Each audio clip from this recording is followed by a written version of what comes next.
Wow, handsome chef! Oh my god. I'm making lumpia chili with cheese Wow. as requested.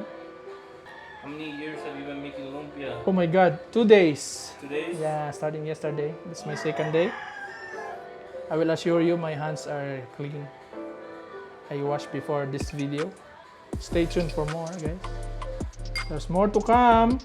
Maybe I'll become famous after this. Ooh. Can you tell us the history of the dynamite lumpia? Oh my god, that I don't know. I have to research. What I know is it's a lumpia and it's a dynamite because it's very spicy. Maybe. If someone knew, can you comment down, guys? Comment down below. Yes, please. Ooh, look at that. Handsome. Wow. Handsome. Same like me.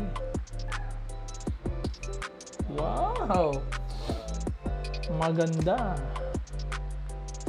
It's good with beers. Beer.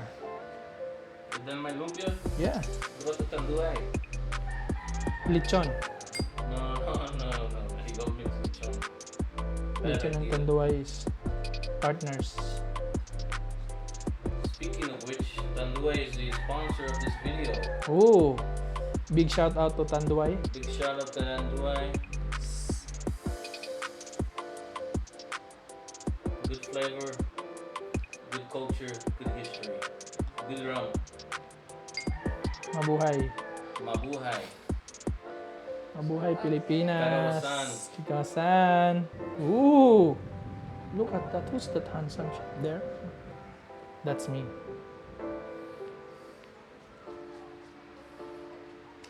Are you going to post it? Yeah, of course. Oh my god, I'm not ready You're not ready for the light. the famous. Yes. You'll be Sakat now. You know how many subscribers I have? 45. 45K? Something like that, yeah, in the ballpark.